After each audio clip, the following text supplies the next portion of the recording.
महाविकास आघाडी आणि महाराष्ट्र नवनिर्माण सेनेच्या वतीने आज सत्तेचा मोर्चा हा निवडणूक आयोगाच्या विरोधात पार पडणार आहे।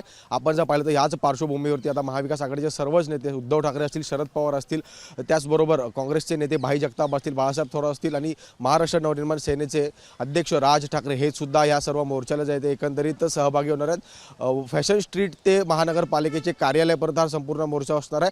आपण सध्या राज ठाकरे यांच्या घराच्या निवासस्थानाच्या बाहेर आहोत। आपण या ठिकाणी पाहिलं तर थोड्याच वेळात आता राज ठाकरे सुद्धा या ठिकाणावरनं मोर्चासाठी जाण्यासाठी निघणार आहेत। आपण जर पाहिलं तर खरं तर राज ठाकरे हे आज ट्रेननी या सर्व मोर्चाला सहभागी होणार आहेत आणि आपण जर पाहिलं तर त्यांनी सर्वसामान्य असेल किंवा महाराष्ट्र नवनिर्माण सेनेच्या सर्व कार्यकर्त्यांना, पदाधिकाऱ्यांना ज्या त्या आधीच सूचना दिल्या आहेत, ज्याच पद्धतीने आपल्याला योग्य होईल म्हणजेच ट्रेन असेल, सर्वसामान्य वाहतुकीचा वापर करून ट्रेन, बस, रेल्वे इत्यादी या सर्व वापर करून खरं तर मोर्चाला मोठ्या संख्येने पोचा।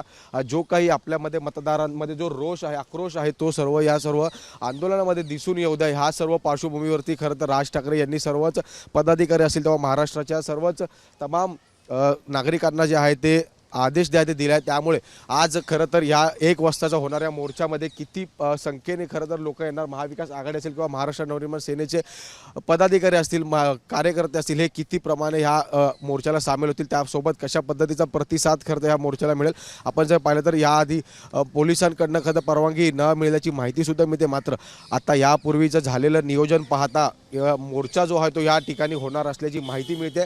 आपण जर पाहिलं तर ह्या आता मोर्चासाठी खरं तर मुंबई महानगरपालिका ते फॅशन स्ट्रीटपर्यंत सर्व पक्षांचे खरं तर बॅनरबाजी असेल किंवा झेंडेसुद्धा त्या ठिकाणी लावण्यात आल्याचे पाहायला मिळतात आणि खरं तर 1 वाजता जो आहे तो या सर्व मोर्चाला सुरुवात होणार। 1 किलोमीटरपर्यंत हा मोर्चा जो आहे तो चालत हे सर्व नेते जे आहेत ते करणार आहेत। त्यानंतर या भव्य असं स्टेज जिथे उभारलं आहे त्या स्टेजवरती खरं तर या सर्व नेत्यांचं भाषण होणार आणि आपण जर दुसरीकडे पाहिलं तर याच विरोधात आता भाजपकडनं सुद्धा आज एक मुख्य आंदोलन जे आहे ते त्याचं आयोजन करण्यात आलं आहे। गिरगावच्या या ठिकाणी खरं तर हे आंदोलन होणार आहे।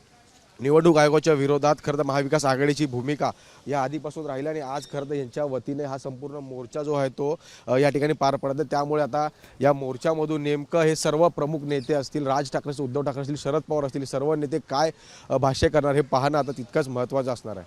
व्हिडिओ जर्नलिस्ट मनोज सोलंकीसह मी जय पवार, जय महाराष्ट्र न्यूज, मुंबई।